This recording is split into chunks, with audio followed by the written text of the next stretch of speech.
Saurabh Dandrial. I welcome you in my YouTube channel Dandrial Commerce Classes. I teach you accountancy. Today in accountancy we start chapter number first, Introduction to Accounting.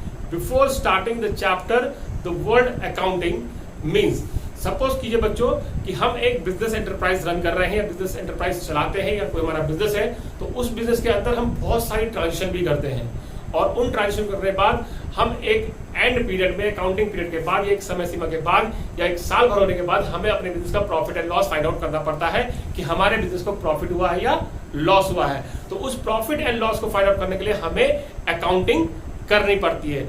मोर और less हमें अपने business की financial position means आर्थिक स्थिति को भी जानना होता है, तो हमें अकाउंटिंग ही करनी पड़ती है। तो अकाउंटिंग का मीनिंग स्टार्ट करते हैं।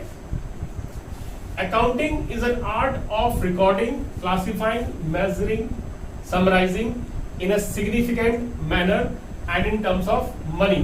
अकाउंटिंग एक आर्ट है जिसके अंदर हम रिकॉर्डिंग करते हैं, क्लासिफाई करते हैं, मेजरिंग करते हैं और समराइजिंग करते हैं इन ए सिग्निफिकेंट मैनर, सही तरीके से, and in terms of money, और मनी की फॉर्म में। ट्रांजेक्शन एंड इवेंट्स, उन ट्रांजेक्शन और इवेंट्स को मनी की फॉर्म में रिकॉर्ड भी करते हैं, उन ट्रांजेक्शन इवेंट्स को मनी की फॉर्म में क्लासिफाई करते हैं, मेजर करते हैं और समराइज करते हैं, which are in part of financial character. जो ट्रांजेक्शन फाइनेंशियल कैरेक्टर की होती है, मींस जो ट्रांजेक्शन फाइनेंशियल कैरेक्टर की होंगी उन्हीं को आप मनी की टर्म्स में कन्वर्ट कर सकते हैं या मेजर कर सकते हैं। अब फाइनेंशियल ट्रांजेक्शन क्या होती है? सपोज कीजिए बच्चों, मेरे पास एक मार्कर है, इस मार्कर की कॉस्ट 30 रुपीज है और मैं इसे बेचता हूं या खरीदता हूं, तो यहाँ पर तो 30 रुपीज इन्वॉल्वमेंट है, तो ये फाइनेंशियल ट्रांजेक्शन में इन्वॉल्व किया जाएगा। लेकिन अगर मेरा कोई फ्रेंड है और मैं उसे मार्कर देता हूं या उससे मार्कर लेता हूं, तो यहाँ पर मनी टर्म्स इन्वॉल्व नहीं हो रहा है कि एज ए गिफ्ट दिया जा रहा है, तो ये आपकी फाइनेंशियल ट्रांजेक्शन नहीं है, तो ये मनी के टर्म्स में रिकॉर्ड नहीं की जाएगी। दूसरा एग्जांपल ले लेते हैं बच्चों। सपोज कीजिए कि कोई भी शॉपकीपर है, अगर वो अपने कस्टमर को सामान बेच रहा है तो उस कस्टमर से सामान के पैसे भी लेता है, लेकिन जब वो सामान अपने घर में यूज करता है तब वो पैसे नहीं लेता है। तो जहां पर मनी का इन्वॉल्वमेंट नहीं होता तो वो कहलाता है नॉन फाइनेंशियल ट्रांजेक्शन, और जहां पर मनी का इन्वॉल्वमेंट हो जाता है तो वो कहलाता है फाइनेंशियल ट्रांजेक्शन। तो हमें अकाउंटिंग की तरफ से ध्यान रखना है कि हमें फाइनेंशियल ट्रांजेक्शन को ही रिकॉर्ड करना है इन टर्म्स ऑफ मनी। और अकाउंटिंग में हमें करना क्या है? सबसे पहले हम रिकॉर्डिंग करते हैं, फिर क्लासिफाइंग करते हैं, फिर मेजरिंग करते हैं और फिर समराइजिंग। रिकॉर्डिंग का मतलब होता है कि बच्चों जितनी भी लार्ज नंबर ऑफ ट्रांजेक्शन है हम उनको याद नहीं रख सकते, इसलिए हम उसे कहीं पर नोट डाउन या लिख लेते हैं, that is called the recording. अब रिकॉर्डिंग होती कैसे, ये हम फर्दर आगे टॉपिक से पढ़ेंगे।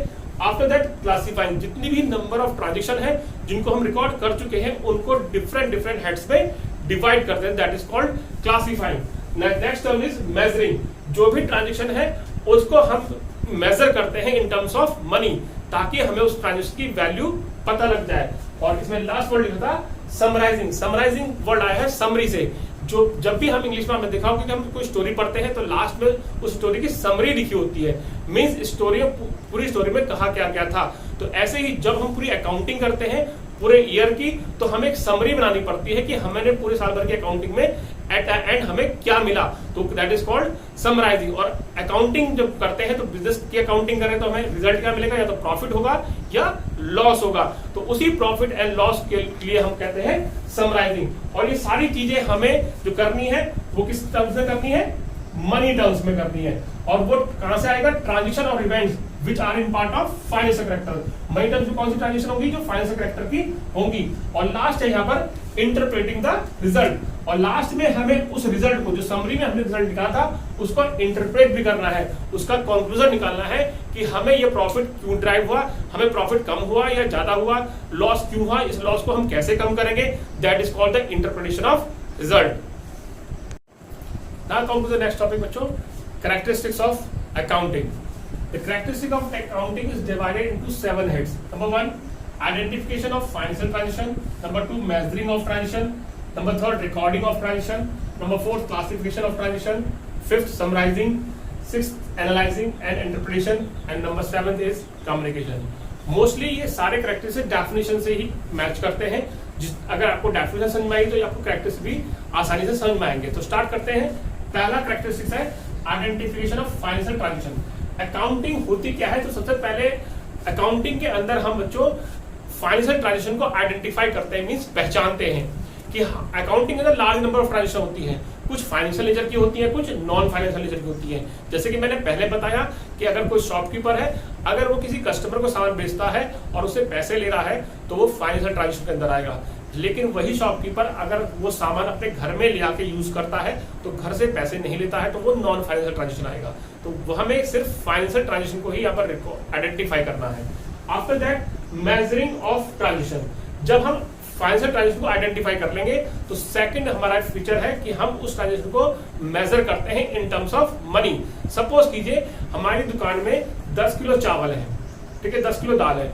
अब 10 किलो चावल कितने रुपए के हैं उसको मनी टर्म्स में कन्वर्ट भी करना है, ठीक है।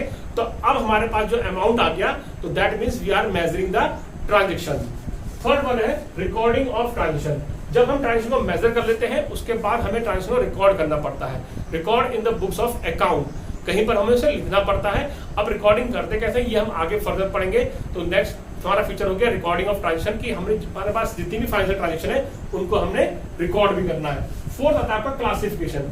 जब हम ट्रांजेक्शन रिकॉर्ड कर लेते हैं तब हम उन ट्रांजेक्शन को क्लासिफाई करते हैं डिफरेंट हेड्स में। सपोज कीजिए हमने साल भर में या पूरे एक महीने में या किसी डेफिनेट पीरियड के अंदर हमने कुछ सामान खरीदा और हमने सामान बेचा भी है, तो जो सामान खरीदने वाली ट्रांजेक्शन है उनका हम एक हेड बना देंगे जिसका नाम हो जाएगा परचेज अकाउंट। तो परचेज अकाउंट हमें ये शो करेगा कि इसके अंदर सारी ट्रांजेक्शन किससे रिलेटेड है, परचेज से रिलेटेड है।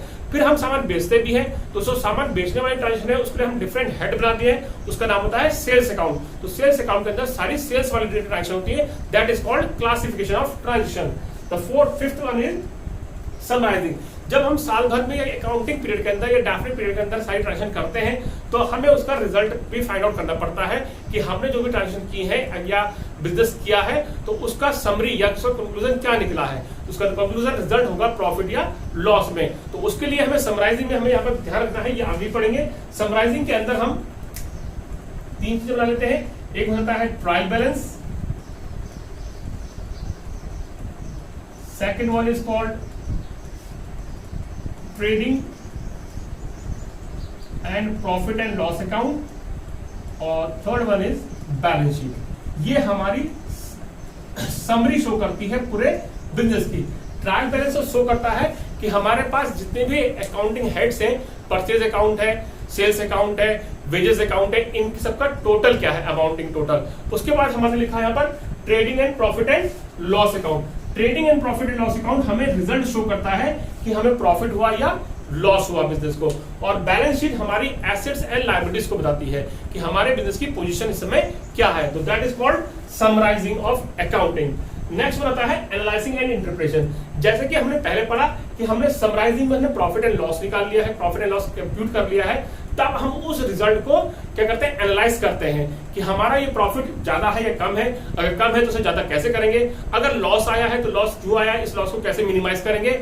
ये सब चीज आता है आपका एनालिसिस और इंटरप्रिटेशन। और last one is communication. Communication का मतलब होता है कि जो हमारे रिजल्ट्स हैं उनको हम कम्युनिकेट किस तरह दूसरी पार्टी तक कैसे पहुंचाएं। हमारे अकाउंटिंग के अंदर होते हैं अकाउंटिंग यूजर्स जो हमारी इंफॉर्मेशन का इस्तेमाल करते हैं और अपने यूज में लाते हैं। जैसे कि मैं एग्जांपल लेता हूं बैंक भी एक अकाउंटिंग यूजर्स के फॉर्म में आएगा, पार्टी ऑफ अकाउंटिंग यूजर। तो अकाउंटिंग यूजर 2 तरीके के होते हैं, एक्सटर्नल और इंटरनल। ये आगे हम फर्दर डिस्कस करेंगे। तो हमारा जो अकाउंटिंग का लास्ट फीचर है ये कैरेक्टरिस्टिक है, वो क्या कहता है कि हमें अपनी अकाउंटिंग इंफॉर्मेशन को कम्युनिकेट भी करना पड़ता है डिफरेंट अकाउंटिंग यूजर्स को।